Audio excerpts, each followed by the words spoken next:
먼저 성경 아카데미 페이지 2페이지를 보시게 되면 이 성경은 이런 책입니다 라고 하는 것이 나와 있습니다. 성경은 한 권의 책, 그리고 하나의 이야기, 하나의 역사, 예수님에 관련된 이야기가 성경입니다.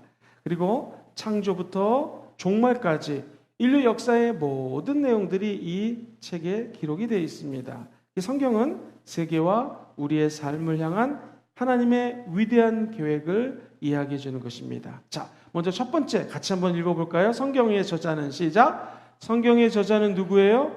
성령님이십니다. 아주 오래 전에 쓰여졌고요. 저자가 40명이 넘습니다. 솔로몬은 왕이었고요. 목자도 있습니다. 아모스는 선지자인데 목자였고요.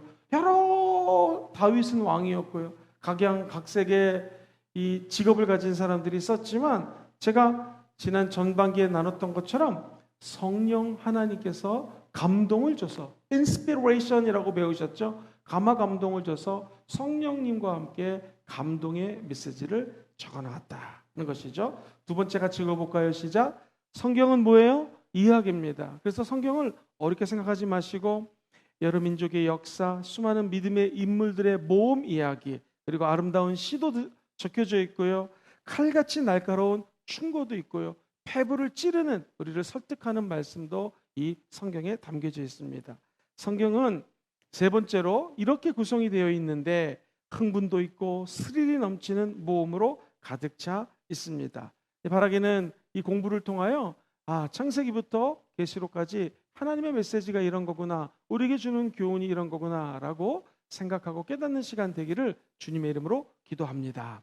자, 그렇다면 이제 본론으로 들어가기 전에 먼저 성경에 대해서 세 가지만, 이 다니엘 말씀 양육에 대해서 세 가지만 좀 부탁을 드리고 나누고 그 다음에 본론으로 좀 들어가겠습니다. 이걸 왜 성경을 공부해야 될까요? 왜냐하면 이 성경은 하나님이 자녀로 삼아주신 저와 여러분들, 예수 믿고 구원받아 하나님의 자녀가 된 거 믿으시면 한번 아멘 해볼까요? 아멘. 지금 화면에 인터넷으로 예배드리는 곳에도 크게 아멘 하신 분이 계십니다. 할렐루야. 하나님 자녀가 되었잖아요. 그러면은 물건을 새로 사도 마이크를 샀다? 마이크를 잘 쓸 수 있도록 파울링이 생기지 않고 잡음이 생기지 않을 수 있도록 마이크 사용법이 있어요. 매뉴얼대로 따라가야 됩니다. 마찬가지로 하나님의 자녀가 어떤 길을 가야 되는가, 어떻게 살아야 되는가 궁금하지 않습니까? 이게 바로 성경 안에 담겨져 있습니다. 우리는 성경을 통해서 진리를 알 수 있어요. 뿐만 아니라 진리 안에 거하는 삶, 다시 말해서 하나님의 아들 예수 그리스도가 길이요 진리요 생명이지 않습니까? 그것을 성경 말씀에 낱낱이 기록되어 있기 때문에 내 앞길을 걸어갈 때 성경과 함께 걸어갈 수가 있는 것입니다. 그러므로 성경은 우리 인생에 없어서는 안 될 영적인 양식이 됩니다. 사람이 3일 정도, 21일, 40일 밥을 안 먹고 살 수 있을 거예요. 그렇죠? 물만 마시고 한 40일 정도 살 수 있습니다. 그러나 사람이 50일, 100일을 굶으면 죽습니다. 마찬가지로 우리 앞길을 인도하시는 하나님의 말씀도 양식이기 때문에 시간마다 쌀을 3끼 먹듯이 늘 말씀으로 영양분을 공급받으셔야 돼요. 자, 왜 그러냐면 성경은 그냥 성경이 아니라 우리 인생의 앞길을 인도하는 언약이 담겨져 있어요. 한번 따라해볼까요? 언약. 이게 가장 중요한 핵심 메시지가 언약입니다. 그래서 구약에는 언약의 백성, 하나님으로부터 택함 받은 백성, 이스라엘에 관련된 이야기가 적혀져 있다면 이제 오늘날 예수님의 죽고 부활하심을 통하여 하나님의 자녀가 된 저와 여러분들은요, 구약을 공부하든 신약을 공부하든 하나님이 각자 개인에게 하신 언약의 말씀, 이것을 우리가 깨달아 알 수가 있다는 거예요. 그럼 어떻게 이 언약의 약속을 받을 수 있을까요? 한번 따라해 볼까요? 기록된 말씀, 성경 말씀이 기록된 말씀이잖아요. 이걸 읽고 묵상하고 입술로 선포하고 암송하면서 하나님이 우리에게 주신 언약을 알 수가 있어요. 두 번째 한번 따라해 볼까요? 선포된 말씀. 선포된 말씀은 뭐예요? 주의 종이 하나님 말씀을 설교할 때 이게 하나님의 뜻이구나, 혹은 하나님이 나에게 주신 언약이구나 라고 아멘으로 받을 수가 있어요. 한번 따라해 보시겠습니까? 세 번째, 레마의 말씀. 하나님 말씀을 듣고 읽고 묵상하고 암송하다가 하나님 내 마음 깊은 곳에 성령의 은혜 가득하게 말씀을 주실 때가 있어요. 그것은 로고스, 객관적인 하나님의 진리의 말씀이 나에게 말씀하시는 개인적인 주관적인 말씀, 레마의 말씀이 될 수 있다는 것이죠. 바라기는 하나님 우리 앞길을 레마의 말씀을 통하여, 설교 말씀, 선포된 말씀을 통하여, 혹은 written word, 하나님의 적혀져 있는 기록된 말씀을 통하여 하나님의 언약을 다 받으시는 백성들 되시기를 주의 이름으로 축원드립니다. 그래서 성경을 읽을 때는요, 하나님의 생각을 받아들이는 것입니다. 언약을 받아들이는 것이기 때문에 인간의 생각이 하나님 주시는 언약과 혼미하게 겹쳐서는 안 돼요. 저 여러분들은 말씀을 말씀대로 다 받으셔가지고 하나님 주시는 언약과 축복을 누리시기를 주의 이름으로 축원드립니다.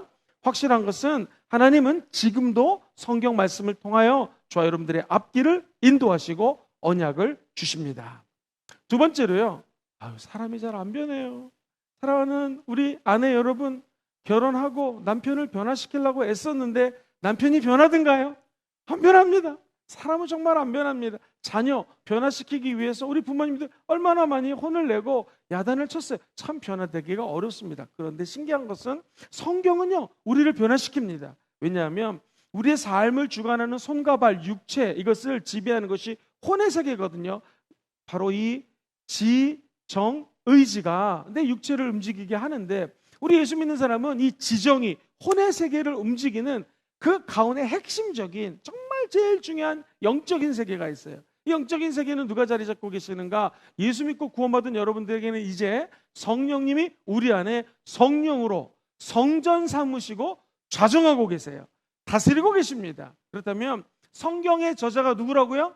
성령님. 그 성령님과 함께 걸어가는 자들에게는 성령이 우리의 지성, 감정, 의지를 변화시켜 주세요. 그리고 당연히 그렇게 성경 말씀이 성령 하나님에 의해서 변화되게 하는 사람들은요, 내 손과 발과 육체와 삶이 변화되는 거예요. 질병으로부터 치료되기 원하시는 분들은 아멘 해볼까요? 이게 어떻게 가능합니까? 성전 삼고 계시는 성령이 내 안에서, 내 영혼의 깊은 곳에서 생수를 터뜨리게 되면은요, 한번 따라해볼까요? 나을 수 있다. 감사합니다. 그죠? 내가 나을 수 있다는 지적인 감동이 오고요, 가슴속에 이제 내가 치유가 됐구나 하는 감사와 감동이 넘칩니다. 그리고 의지적으로 입술로 병이 떠나갔습니다 선포하고요, 어떤 분들은 성경책에다가 저가 채찍에 맞음으로 내가 나음을 입었습니다라는 말씀을 성경책에서 그대로 베껴가지고 이 노트에다가 계속 적어가면서 1000번이고 1000번이고 선포하는 것입니다. 그러면 의지적으로 내가 적고 입술로 선포할 때 진짜 병마가 떠나가는 것을 체험하게 될 것입니다. 우리 교회에 제가 신방을 가서 우리 집사님 한 분이 아프길래, 하나님 감동을 주세요 집사님, 입술로 선포를 해야 되는데 그게 모자르면 노트를 하나 사가지고 치유에 관련된 몇 구절이 있으니까, 예를 들면 저가 채찍에 맞음으로 내가 나음을 입었습니다. 병든 자가 있으면 하나님의 백성들을 초청해서 기도할 때 병이 떠나갑니다. 치유 관련된 말씀들을 쭉 적으면서 입술로 선포하라고 그랬어요. 그랬더니 병이 진짜 다 도망가 버렸습니다. 이것은 우리 인간이 알고 감정적으로 느낀 다음에 의지적으로 말씀을 실천하게 되면 진짜 기적이 일어납니다. 변화가 일어납니다. 그래서 성경은 우리를 근본적으로 변화시킬 수 있는 능력이 이 성경 말씀이 있다는 거예요.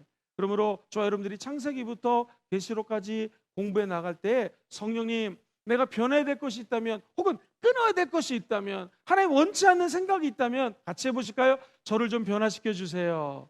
저를 좀 변화시켜 주세요. 이렇게 우리가 입술로 고백하고 의지적으로 시인하면 변화의 역사가 나타나게 될 줄 믿습니다. 그러면 내가 남편을 변화시키지 않으려고 해도 변화된 내 모습을 보고 남편이 변화되는 거예요. 아이들을 너 이렇게 살아라 저렇게 살아라 잔소리 안 해도 저와 여러분들이 변화된 부모님을 모습을 보게 되면 자녀들이 변하게 된다는 것이죠.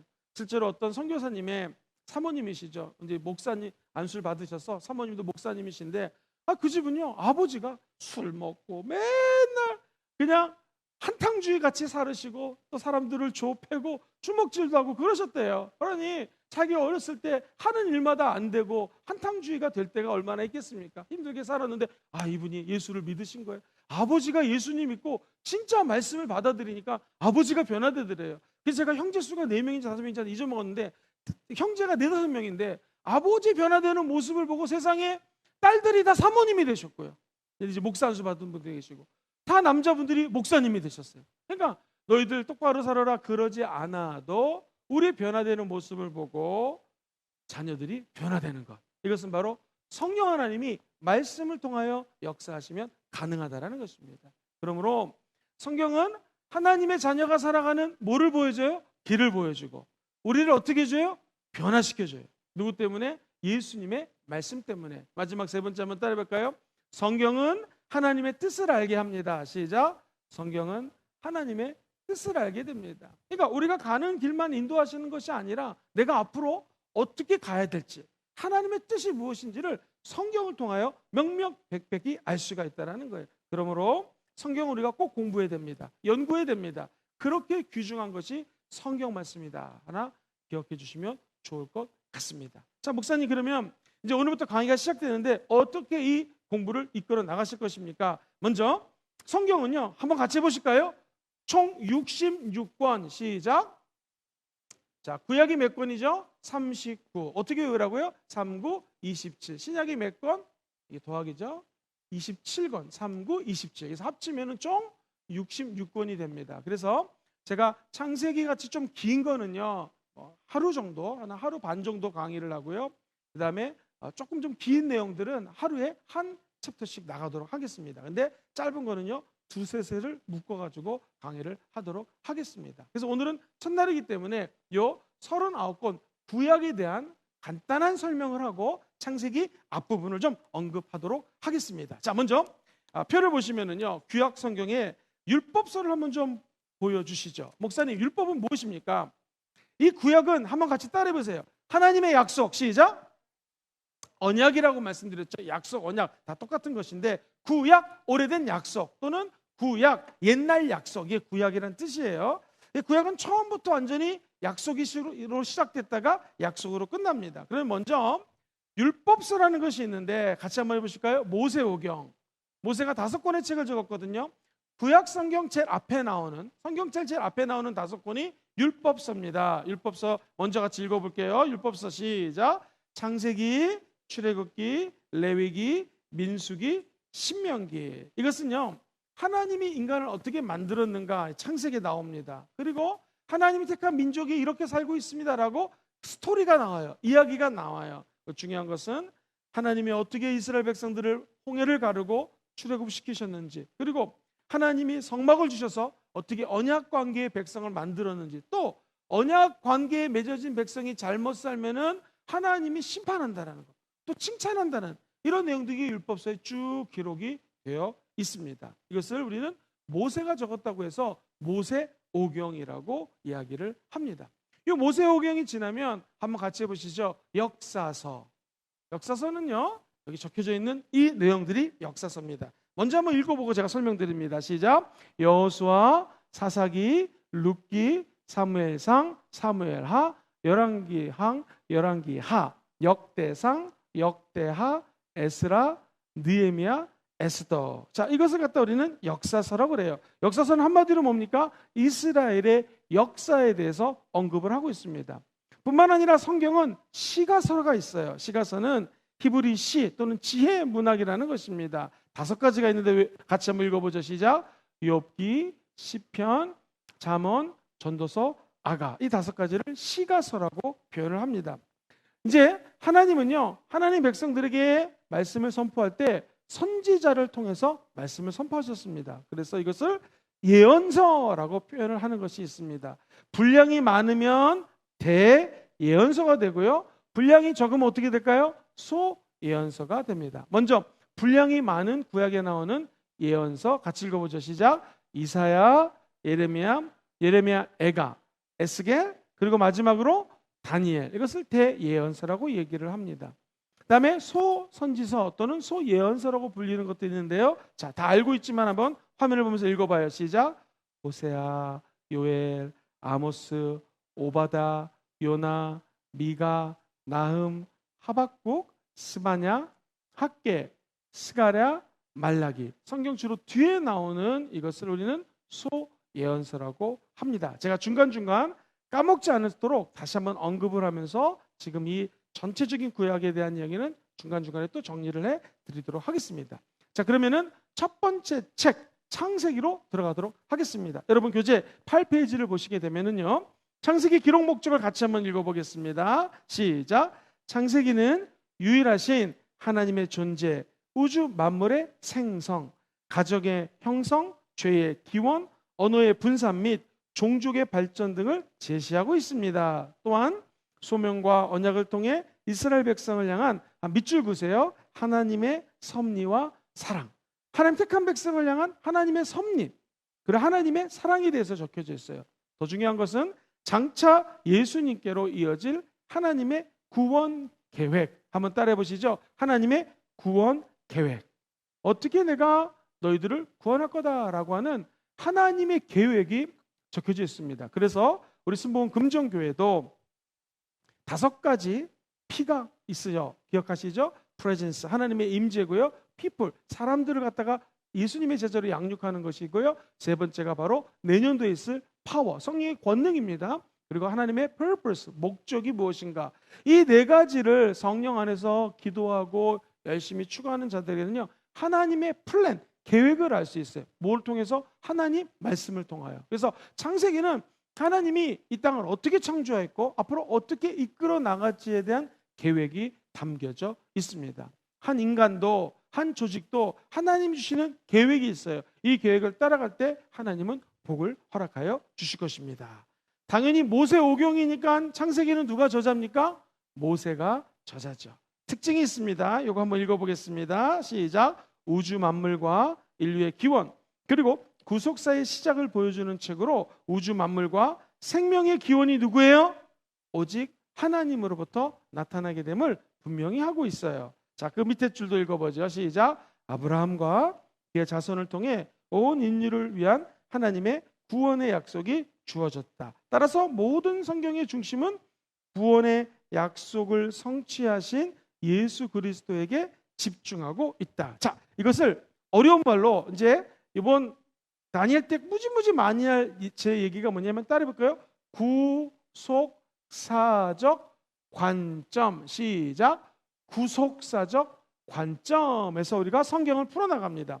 구속사적인 관점은 뭐냐면 쉽게 얘기하면 예수 그리스도를 이 땅에 보내신 하나님의 계획, 믿는 사람들은 다 구원받아 천국 갈 거라는 하나님의 계획. 하나님은 또한 이 땅에 창세기뿐만 아니라 요한계시록을 통하여 심판주로 임재할 것이라는 하나님의 역사의 드라마가 있습니다. 스토리가 있어요. 이 얘기의 주관자는 누구시다? 하나님이세요. 그 하나님의 약속을 성취하기 위해서 이 땅에 오신 분이 누구시다? 예수님. 예수님이 3년 반의 공생애를 사시고 승천하시면서 너희가 내가 하나님이 올 때는 너희가 알 바가 아니라 아버지의 약속하신 것을 기다리라. 아버지 약속하신 것이 뭐예요? 1번 돈, 2번 명예, 3번 아파트, 4번 성령님. 어쩜 그렇게 잘하십니까? 아버지 약속하신 것은 축복, 물질적인 부요함, 건강 이런 것도 있겠죠. 그러나 아버지가 약속하신 건 무엇이다? 성령님이 올 때까지 예루살렘을 떠나지 말고 뭐하고 있으라?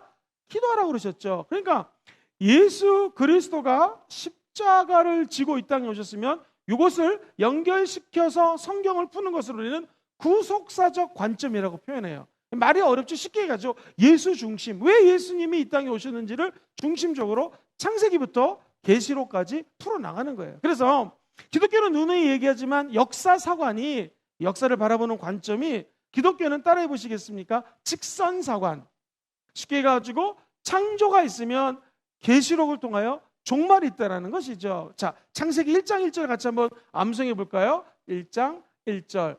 태초에, 시작. 태초에 하나님이 천지를 창조하셨습니다.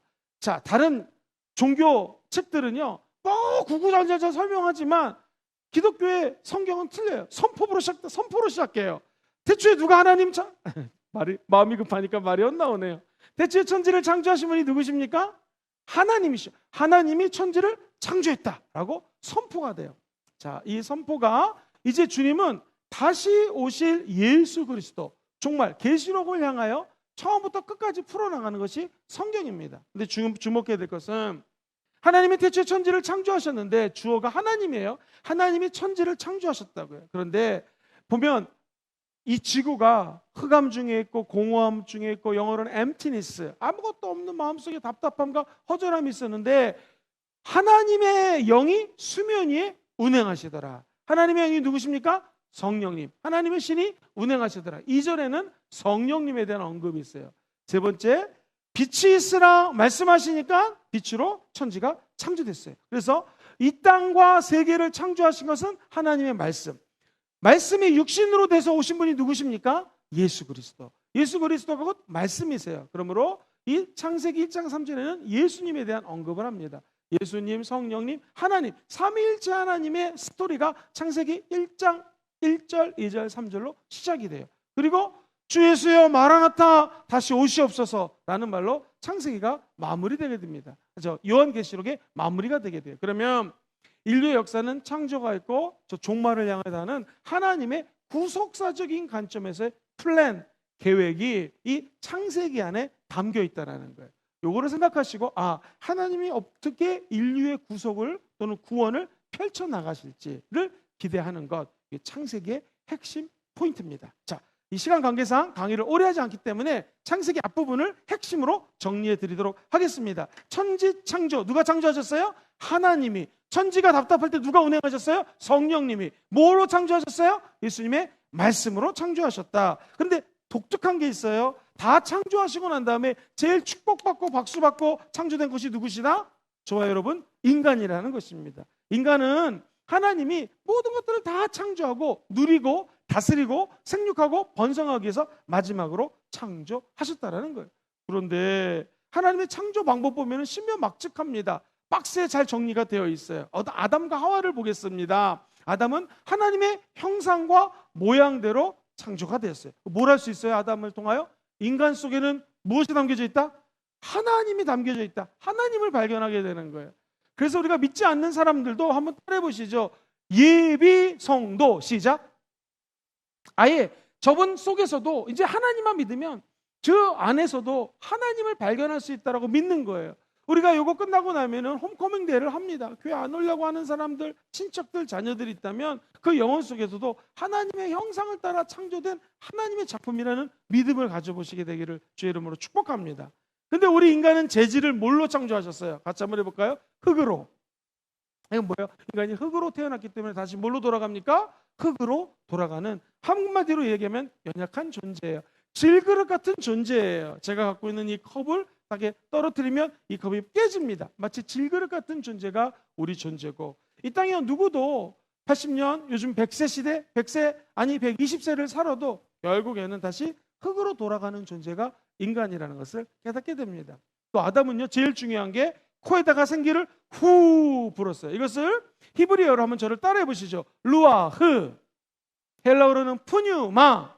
이 뭐라고요? 성령님을 상징하여 성령의 생기가 이 아담 몸속에 들어오자 생명이 되었고, 그때부터 아담은 하나님의 사람으로 활동을 하기 시작해요. 다시 말해서 하나님의 영, 성령이 바람같이 우리 영혼 속에 내재된다. 쉽게 얘기해가지고 성령 하나님이 아담의 혼 속에, 영 속에 들어오자 하나님의 사람이 되었어요. 그렇게 따지면 믿지 않는 사람과 우리의 차이점은 무엇이다? 우리는 예비 신자들, 저 믿지 않는 불신자들이 우리랑 차이점의 핵심은 우리는 하나님의 루아흐, 성령이 우리 안에 계셔서 성경 말씀을 깨닫게 하시고 이 말씀대로 변화된 인생을 살 수 있도록 인도하시는 분이 우리 안에 계신 성령님이라는 거예요.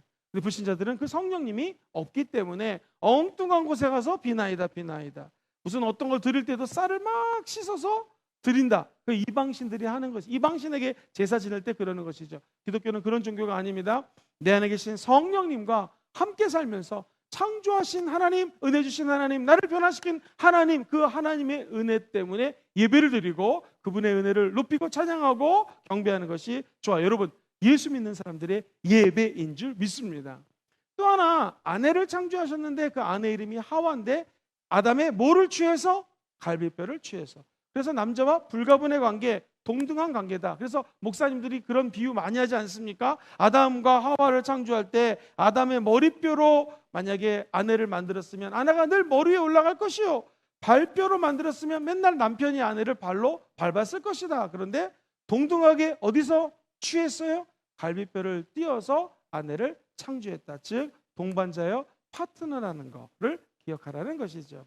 자, 그런 인간에게, 아담에게 죄가 들어옵니다. 뭘 통해서? 마귀가 선악과를 따먹게 하죠. 동산의 모든 실과는 다 먹어도 좋지만 선과 악을 알게 하는 선악과는 먹지 말라 했는데 마귀의 유혹에 넘어가서 먼저 하와가 타락을 하고 남편에게 그 선악과를 주게 돼서 남편이 먹다가 꼴까닥 하는데 죄! 해가지고 그게 어디에 걸렸어요? 여기에 걸렸기 때문에 영어로 남자들의 이것을 아담스 애플이라고 얘기를 해요. 정말로 아담의 사과다. 사과가 여기 걸렸다라는 것이죠. 자, 물론 사실은지 아닌지는 이제 나중에 천국 가면 하나님께 여쭤봐야겠지만 핵심은 무엇입니까? 마귀는 지금도 변함없이 저 여러분들에게 뱀처럼 나타나서 정말 이거 먹지 말라고 그랬냐? 의심을 주는 것이죠. 네가 진짜 하나님의 아들이거냐? 그러면 저 높은 곳에서 떨어져 봐라. 또는 이 돌덩어리가 변해서 떡덩어리가 되게 하라. 마귀는 끝까지 의심을 주는 거예요. 저 여러분들이 예수 그리스도의 이름과 하나님의 말씀으로 물리치시게 되기를 주의 이름으로 축원드립니다.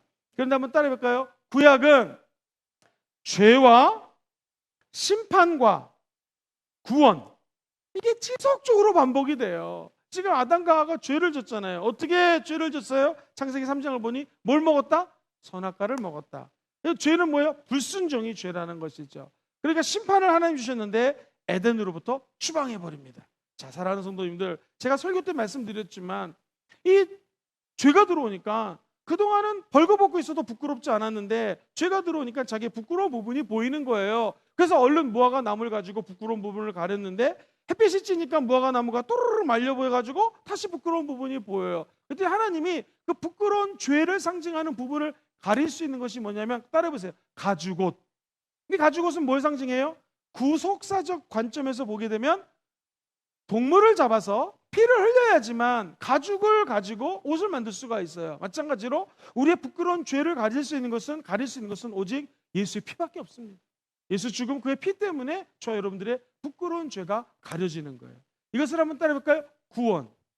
그래서 구약은 계속적으로 죄를 짓고 심판을 당하고 그 다음에 또 구원하시는 하나님. 한번 따라해볼까요? 죄, 심판, 구원. 이 세 가지가 계속해서 반복이 돼요. 예를 들면 영어로 이런 말이 있어요. 우리가 먼저 informing이라는 단어를 쓰는데요. 뭐 기업에서도 뭔가 새로운 조직 문화라든가 새로운 아이템이 생길 때는요, informing 아이디어가 들어와요. 자, 그렇다면 조직 내에 informing이 들어오게 되면요, storming은 뭐냐면 막 회오리 바람이 불어요. 없던 게 생기면은 막 난리가 납니다. 없던 집안에 갑자기 물질이 들었다, 회오리 바람이 몰아치는 거예요. 그리고 난 다음에는요, informing이 storming, 바람이 부는데 점점 이것이 reforming, 점점 그 조직에 안착이 돼요. 그죠? 회복이 돼요. 그러고 난 다음에는 forming, 딱 틀을 갖추게 되는 거예요. 그런데 이 forming이 되면 어느덧 틀을 갖추게 나면 이거 가지고 또 계속 하다 보면은 기업이 제대로 돌아갈 수가 없어요. 뭔가 무엇인가 어딘가에 새로운 뉴 아이디어, informing이 또 들어와야 돼요. 새로운 게 들어오면은 막 변화의 바람이 불기 때문에 싫어하는 사람, 좋아하는 사람 여러 가지가 엇갈려요. 근데 그것이 다시 reforming, 그 조직을 갖다가 새롭게 해요. 그 다음에 딱 안착이 되면 영어로 forming이라고 그러거든요. 딱 안정이 됐어요. 그래서 새로운 게 들어오고 storming, 바람이 불고 이것이 다시 새롭게 구조화가 되고 딱 그 조직이나 개인에게 forming, 딱 안착이 돼요. 근데 이걸로 만족하면 안 되고 또 다시 새로운 것이 들어와야 돼요. 이게 계속 반복이 돼야 되는 것처럼, 그죠? 한 생명 있는 조직체가 이런 것처럼 우리 인류에 대한 스토리도 뭐냐면, 첫 번째, 죄가 들어왔어요. 그래, 죄를 정했기 때문에 심판을 당해요. 근데 그게 끝나는 것이 아니라 다시 회복이 돼요. 근데 우리 인간은 또 뭘 져요? 죄를 또 져요. 하나님의 심판이 있어. 근데 또 하나님의 구원이 있어. 이게 계속해서 반복이 되는 거예요. 자, 과연 그런지 창세기 앞부분을 싹 한번 정리를 해보겠습니다. 자, 죄의 관영, 이 가인과 아벨을 한번 보세요. 창세기 4장에 보면은 살인을 했죠. 어떻게 돼요? 살인한 자가 추방을 당합니다. 불법을 행했기 때문에 심판을 당해요. 땅에서 유리될 것이다. 근데 하나님은 그것을 너 쌤통이다, 너 사람 죽였지, 심판당해, 멸망해가 아니라, 따라해볼까요? 표를 주십니다. 표를 줘서 죄를 졌지만 아무도 그 사람을 건드리지 못하게 하나님이 구원의 은총을 줘요. 오늘 혹시 죄를 지은 분이 계십니까? 하나님이 심판을 주시기도 하시지만 회복시켜 주시고 구원시켜 주십니다. 이 세상에 악이 관영합니다. 너무나 악이 많이 찼어요. 그리고 사람들을 갖다가 미워하고 시기하고 사람의 생각이 어렸을 때부터 죄만 생각합니다. 그래서 하나님이 이 인간들을 심판하기로 작정합니다. 뭘로 심판해요? 창세기 6장이 홍수, 물로 심판을 하죠. 창세기 6장에 나오는 노아의 방주 사건이에요. 근데 하나님은 모든 인류를 멸하지 않고 노아의 가족을 구원해 주십니다. 자, 그래서 한 가지만 더 보겠습니다. 창세기 11장에 보면 바벨탑이 쌓여져요. 자, 우리도 하나님처럼 높아지자! 이러고 막 쌓여요. 여러분, 하나님은요, 우리 인간에게 생육하고 번성하고 다스리라고 그랬거든요. 흩어져 갖고 하나님 나라를 확장해야 되는데 사람들이 다시 거꾸로 모이는 거예요. 이게 죄예요, 죄. 하나님의 말씀대로 살지 않는 게 죄거든요. 근데 더 무서운 죄는 뭐냐면 인간들이 모이니까 언어가 똑같아. 우리도 하나님처럼 높아지지 않아서 탑을 쌓는, 이 탑이 바벨탑이지 않습니까? 하나님 앞에 바벨탑 쌓는 것도 죄예요. 인간이 하나님의 말씀을 불순종하는 거 교만이거든요. 모인 거 죄. 교만의 마음이 있습니다. 탑을 쌓는 거, 하나님처럼 높아지는 거, 이것도 교만이에요. 큰 죄죠. 자, 하나님은 심판해요. 바벨탑 건축을 중단하게 되고 사람들을 흩으셔요. 그래서 그때 언어가 하나였던 것이 언어가 어떻게 돼요? 흩어지게 되죠. 근데 하나님 보면 창세기 2장에 흩어졌던 언어가 다시 통합적인 은혜로 합쳐지는 언어가 있어요. 이게 뭐예요? 방언이라는 거예요. 방언. 방언을 통해서 미국 사람, 한국 사람, 어느 나라 사람이거든 방언을 말하면 방언으로 언어가 통합됐다. 이런 이제 신학적인 이론이 있어요. 어쨌든 창세기 11장의 인간의 교만으로 다가왔던 죄가 심판을 받아서 그 바벨탑 건축이 중지가 돼버리지냐. 하나님은 인간을 흩으시고 어떻게 구원해요? 같이 한번 따라해볼까요? 아브라함의 부르심. 아브라함을 불러서 하나님은 결국 인간을 회복시켜 주시는 하나님의 드라마의 이야기 스토리를 다시 펼치십니다. 자, 마지막으로 노아의 방주 사건 하나만 정리를 하고 우리 기도하도록 하겠습니다. 노아의 방주를 보면 하나님은 몇 가지 신앙적인 걸 깨닫게 합니다. 첫 번째, 같이 읽어보죠. 하나님께서는 시작. 하나님께서는 죄에 대해서 세상을 심판하십니다.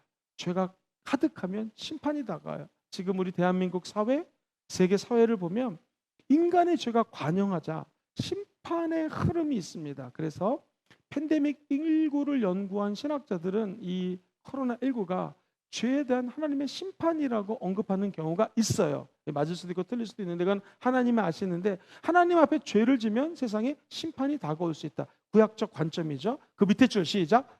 하나님 앞에 의인은 반드시 구원. 이게 중요해요. 아무리 죄를 진다 할지라도 노아의 가족은 구원을 받습니다. 여기 계신 모든 분들은 예수 피 때문에 의인이 됐고 하나님의 구원의 은총을 받는 백성이 된 줄 믿습니다. 마지막 노아의 방주는 우리 구원자 되시는 누구를 상징해요? 예수 그리스도를 상징한다. 그러므로 저 여러분들이 교회라고 하는 것은 방주입니다. 예수 그리스도 안에 들어오신 여러분들을 환영하고 축복합니다. 평생에 예수 그리스도의 십자가 은총이 함께할 지어다. 이 은혜 감격 가지고 늘 승리하시기를 주의 이름으로 축원드립니다.